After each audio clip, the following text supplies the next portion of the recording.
কাঁঠাল খেতে ভালো না লাগলে কাঁঠাল দিয়ে এভাবে একবার এই পিঠেটা বানিয়ে দেখুন। এত সুন্দর পিঠে তৈরি হবে, দেখেই মন ভরে যাবে। যারা কাঁঠাল খেতে একদমই পছন্দ করেন না তারাও দেখবেন এই পিঠে খেতে চাইবেন, এতটা ভালো লাগবে খেতে। নমস্কার বন্ধুরা, নতুন একটা পর্ব দেখার জন্য আপনাদের সকলকে স্বাগত জানাই।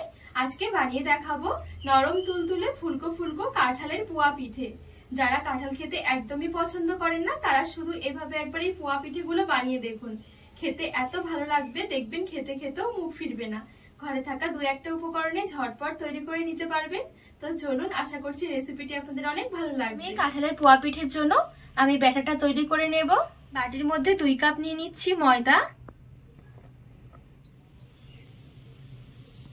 এবারে দিয়ে দেব সুজি।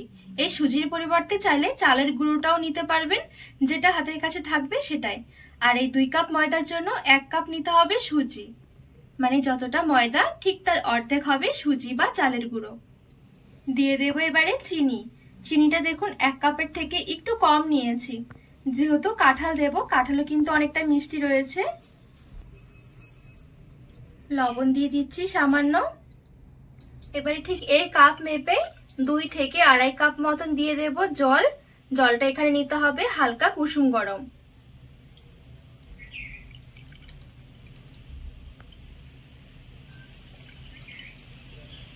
তো এখানে আমি 2.5 কাপ মতন জল নিয়েছি। একটা হুইস্কের সাহায্যে এবারে ভালোভাবে মিশিয়ে নিতে হবে।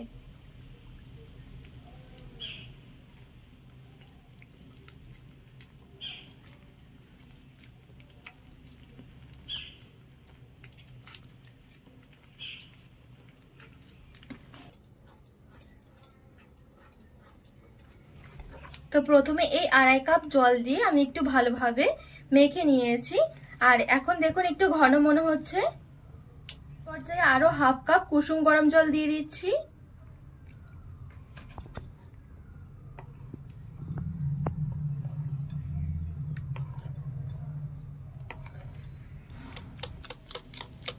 এখানে আমি আরো 1/2 কাপ জল দিয়ে খুব ভালোভাবে মিশিয়ে নিয়েছি। আর এই পর্যায়ে দেখুন ব্যাটার কিন্তু খুব বেশি একটা পাতলা নয়, আবার কিন্তু খুব বেশি একটা ঘন নয়, ঠিক এরকম ভাবে রেডি করে নিতে হবে। 2 কাপ ময়দা 1 কাপ সুজির জন্য কিন্তু আমার 3 কাপ লেগেছে কুসুম গরম জল। এবারে এই ব্যাটারটা একটু রেস্টে রেখে দেব, আর ততক্ষণে কাঁঠালটা রেডি করে নেব। এদিকে কয়েক কোয়া নিয়েছি কাঁঠাল। এই কাঁঠালগুলো একটু নরম, আর এই নরম কাঁঠালগুলো কিন্তু সেরকম একটা খেতে ভালো লাগে না। এই কাঁঠালগুলো দিয়ে কিন্তু খুব সুন্দর পিঠে তৈরি হয়। ভেতরের বীজগুলো ছাড়িয়ে নিতে হবে। এবারে আমি এই কাঁঠাল একটু মিক্সির জারের মধ্যে নিয়ে নেব। সবগুলো কাঁঠালের ভেতরের বীজগুলো ছাড়িয়ে মিক্সির জারের মধ্যে নিয়ে নিতে হবে।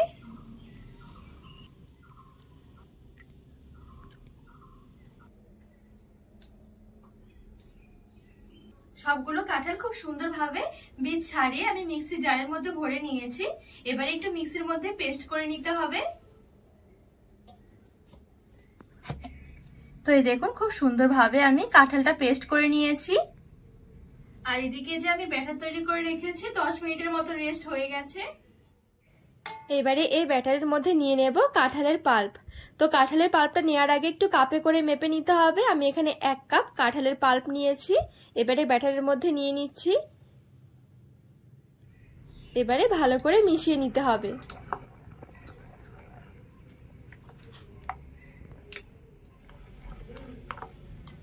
তো এই দেখুন খুব সুন্দরভাবে কাঁঠালের পেস্টটা দিয়ে আমি মিশিয়ে নিয়েছি। ব্যাটার কিন্তু এর থেকে ঘন করা যাবে না, এর চাইতে কিন্তু পাতলাও করা যাবে না।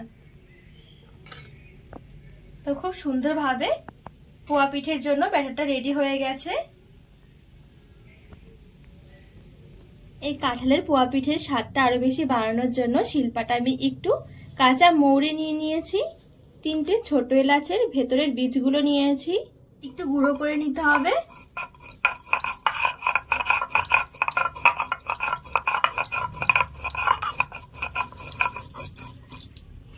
তো এই দেখুন এখানে খুব সুন্দরভাবে একটু আদা ভাঙা করে গুঁড়ো করে নিয়েছি। এবারে পিঠের ব্যাটারের মধ্যে দিয়ে দিচ্ছি এলাচ আর মৌরির গুঁড়োটা।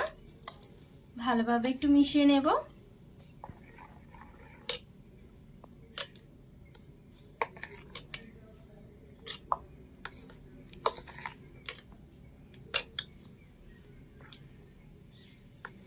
এলাচ আর এই মৌরির গুঁড়োটা ভালোভাবে একটু নেড়েচেড়ে মিশিয়ে নিয়েছি।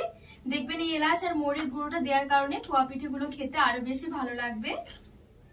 তো এখন কিন্তু এই কাঁঠালের পোয়া পিঠের জন্য ব্যাটারটা একদম রেডি। এবারে চলুন পিঠেগুলো তৈরি করে নেব। পিঠে ভাজার জন্য এদিকে কিছুটা মতন তেল ভালোভাবে গরম করে গ্যাসের আঁচটা একদম হালকা করে রেখে দিয়েছি। এবারে এই দিক থেকে আমি কিছুটা মতন ব্যাটার নিয়ে নিচ্ছি। এবারে একদম মাঝ বরাবর হালকা হাতে দিয়ে দিতে হবে। এ পর্যায়ে কিন্তু গ্যাসের আঁচটা একদমই হালকা রেখে দিতে হবে। আর কিছুক্ষণের মধ্যেই দেখবেন পিঠেটা খুব সুন্দরভাবে উপরের দিকে ভেসে উঠবে। তখন এভাবে করে একটুখানি উপরের দিকে তেল ছিটকে দিতে হবে, তাহলে দেখবেন পিঠে খুব সুন্দরভাবে ফুলতে থাকবে।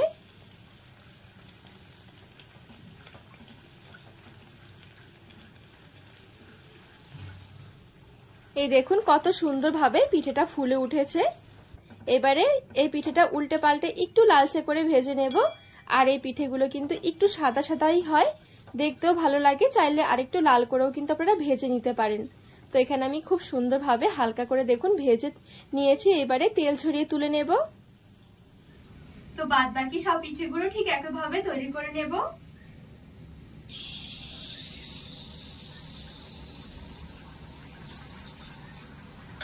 এই পিঠেটার মধ্যে খুব সুন্দরভাবে হালকা হাতে এভাবে করে একটু তেল ছিটকে দিতে হবে।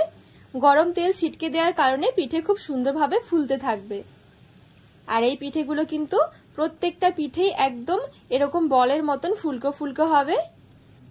ব্যাটার ঠিকঠাক হলে কিন্তু পিঠেও খুব সুন্দর হবে।